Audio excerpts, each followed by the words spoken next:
जय हिंद दोस्तों, कैसी आप लोग और कैसी चल रही है आपकी स्टडी। दोस्तों आज की इस वीडियो में क्लास 10 साइंस का 50 सबसे महत्वपूर्ण टॉपिक में बताने वाला हूं और मैंने साफ साफ नीचे लिख रखा है कि बस इतना ही पढ़ लो, इससे बाहर कुछ नहीं आएगा। जब मैंने लिख दिया है और जब मैंने बोल दिया है तो आप विश्वास कर लो कि इससे बाहर आपके पेपर में कुछ नहीं आएगा, तो कुछ नहीं आएगा, गारंटी है मेरी भाई।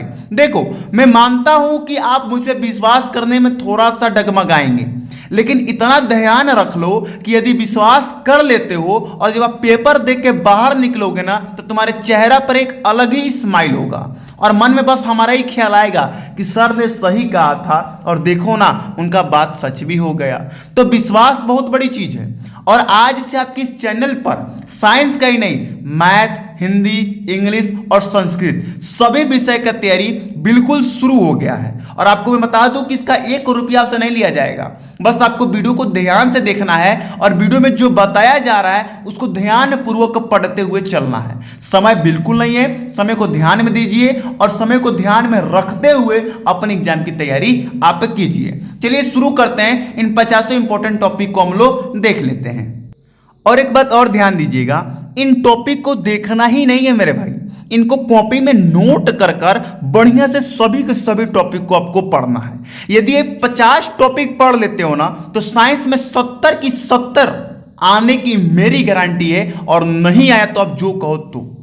अब बताओ, देखिए सबसे पहला टॉपिक है रासायनिक अभिक्रिया।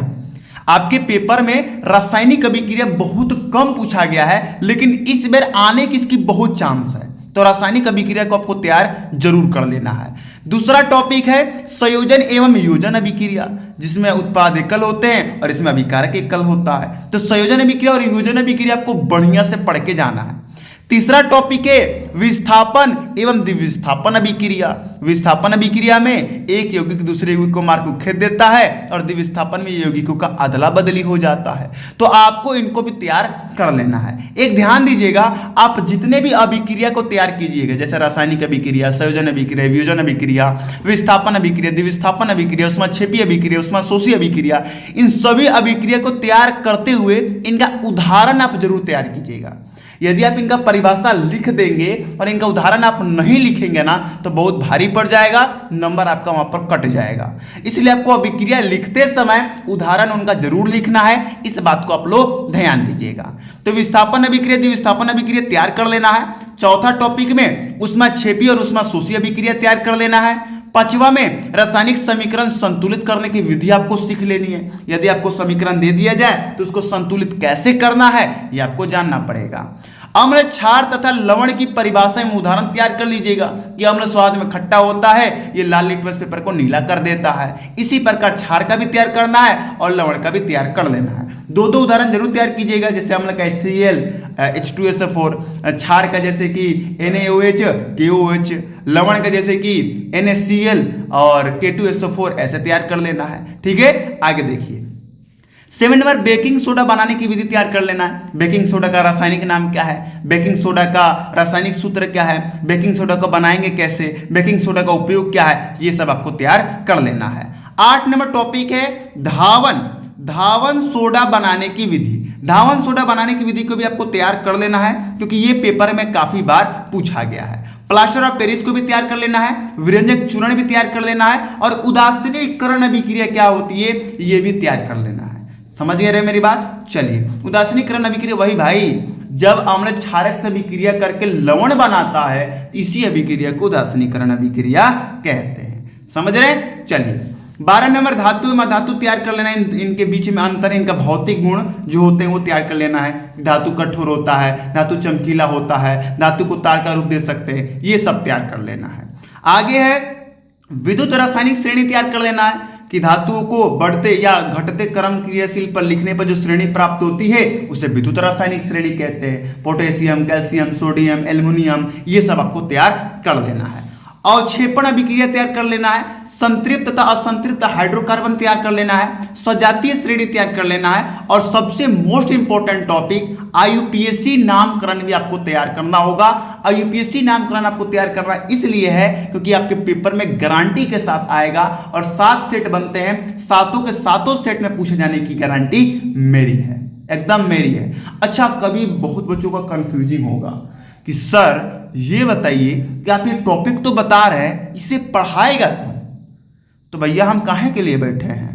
नहीं, तुम ही बताओ हम ही काहे के लिए बैठे हैं? हमने जब बोल दिया कि टॉपिक बता रहे हैं तो पढ़ाएंगे भी, तो आपको टेंशन क्यों लेना है? टेंशन आपको बिल्कुल नहीं लेना है, बिल्कुल नहीं। अभी ये साइंस का मैं टॉपिक बता रहा हूं, कल आपको बताएंगे सोशल साइंस के टॉपिक्स, मोस्ट इंपॉर्टेंट टॉपिक्स बताएंगे सोशल साइंस के, सामाजिक विज्ञान के, उनको भी देख लीजिएगा।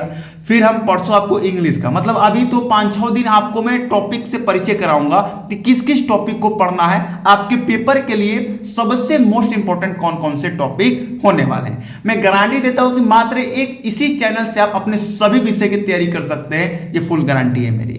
ठीक है, चलिए।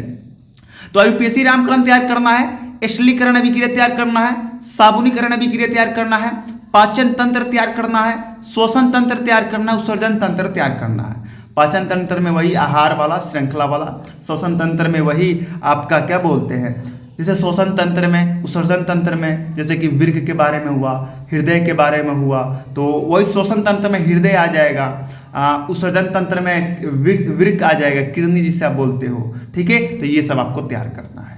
ठीक है, और मैंने मेरे जैसे कि इसके ऊपर मैं वीडियो बना भी चुका हूं और बना दूंगा भी, हृदय पर, वृक्क पर, यही सब आपके पाचन तंत्र, श्वसन तंत्र और उत्सर्जन तंत्र है। ठीक है, लैंगिक जनन और अलैंगिक जनन आपको तैयार करना है। ठीक है, प्रागरण भी आपको तैयार कर लेना है। पुष्प की संरचना आपको एक बार बनाना सीख लेना है, क्योंकि पेपर में काफी बार आता है। अब आप कहोगे सर ये बिंदु कैसी है? अभी आपको बता दूं कि जिस रूम में बैठा हुआ हूं, जिस रूम में ये वीडियो बना रहा हूं, इसमें का पंखा बंद, गेट बंद, खिड़की बंद, अच्छा चारों तरफ से इस रूम को पैक किया हूं। अब आप सोचोगे इस भयंकर गर्मी में इतना बंद करने के बाद इतना चिल्ला रहा, तो भैया पसीना तो होगा ही। और आपको क्या बताऊं, मैं आपको कभी मैं दिखाऊंगा कि जहां मैं बैठ के बना रहा हूं वीडियो, वहां नीचे मेरे चेहरे के साफ नीचे इतना पसीना भरा हुआ है ना, क्या ही बोलूं। आपको कि सर ये पानी गिरा हुआ, ऐसे कहोगे आप देखोगे तो। ये सब आप लोग के लिए है, और इतना तो आप लोगों के लिए हम कर ही सकते हैं, क्योंकि आप लोगों ने हमें बहुत प्यार दिया है, और आप लोगों से आशा यही रहेगा कि आगे भी आप लोगों का प्यार मिलता रहेगा। और एकदम टेंशन फिक्र रहिएगा आप, एकदम मतलब बोल रहा हूं ना मैं कि तैयारी की जिम्मेदारी मैंने ले लिया है, तो ले लिया है। 27 नंबर है, नर तथा मादा जनन तंत्र के बारे में आपको पढ़ लेना है। चलिए अब आगे देखिए कौन सा 28 नंबर टॉपिक। हाँ, इसको हटा देते हैं थोड़ा। हाँ, यहाँ पर 1 मिनट। अब 28 नंबर, डीएनए तथा आरएनए में अंतर आपको तैयार कर लेना है। ठीक है, मेडल के आनुवंशिकता का नियम तैयार कर लेना है, लिंग निर्धारण की प्रक्रिया तैयार कर लेनी है, मानव मस्तिष्क तैयार कर लेना है, तंत्रिका तंत्र तैयार कर लेना है, प्रकाश का परिवर्तन तैयार कर लेना है, अवतल तथा उत्तल दर्पण के 3 उपयोग आपको तैयार कर लेने हैं। अवतल तथा उत्तल दर्पण से प्रतिबिंब बनाना सीख लेना है, प्रकाश का अपवर्तन तैयार कर लेना है, लेंस से प्रतिबिंब का निर्माण तैयार कर लेना है, लेंस की क्षमता आपको पढ़ लेना है, P बराबर वाला, निकट तथा दूरदर्शी दोष आपको पढ़ लेना है, इसका निवारण क्या है, इसका कारण क्या है, ये भी आपको पढ़ लेना है। मानव नेत्र भी आपको पढ़ लेना, ध्यान में रखिएगा। ठीक है, मानव नेत्र के बारे में पढ़ लीजिएगा, कर्निया क्या है, आइरिस क्या है, फिर दृष्टि पटल क्या है, कंचाप द्रव्य क्या है, जलीय द्रव्य क्या है, ये सब मानव नेत्र के प्रकार हैं। ओम का नियम आपको तैयार कर लेना है, V बराबर IR वाला। ठीक है, विद्युत धारा आपको तैयार करना है, विद्युत प्रतिरोध तैयार करना है, श्रेणी तथा समांतर क्रम में संयोजन आपको बढ़िया से पढ़ लेना है, चुंबकीय बल रेखाएं आपको तैयार करना है, बायोसेवर्ट का नियम तैयार करना है, फ्लेमिंग के दाएं तथा बाएं हाथ का नियम तैयार कर लेना है, विद्युत धारा का चुंबकीय प्रभाव तैयार कर लीजिएगा, फैराडे का नियम तैयार कर लीजिएगा, ओजोन परत का अपक्षय तैयार कर लीजिएगा, ऊर्जा का स्रोत आपको ध्यान देना है, और लास्ट टॉपिक है आपको अपर्तनांक। तो अपर्तनांक पढ़ लेना है। अपर्तनांक एक ऐसा गुण है जो किसी माध्यम प्रकाश की चाल बताता है। तो आपको ये वीडियो कैसा लगा ये कमेंट बॉक्स में बताना है। और एक बात और मैं पूछना चाह रहा हूं कि क्या आपको अगला वीडियो किस सब्जेक्ट पर चाहिए? मुझे तो लगा कि सोशल साइंस पर देना चाहिए, लेकिन मैं सोच रहा हूं कि आपसे पूछ लूं आपको किस सब्जेक्ट पे हमारा अगला वीडियो चाहिए, ये कमेंट करके बताइएगा। अभी मैं जानता हूं कि ये वीडियो नहीं बहुत दिन बाद आ रही है, तो बच्चों के पास बहुत कम पहुंचेगी। और ये भी मैं जानता हूं कि अभी इस चैनल पर तैयारी बहुत पहले से नहीं कराई जा रही थी, तो बच्चों को जानकारी इस बात की नहीं है। धीरे धीरे मुझे पूर्ण विश्वास है कि आप सभी लोग इस चैनल को परिचित करेंगे, चर्चित करेंगे, इसका प्रचार करेंगे।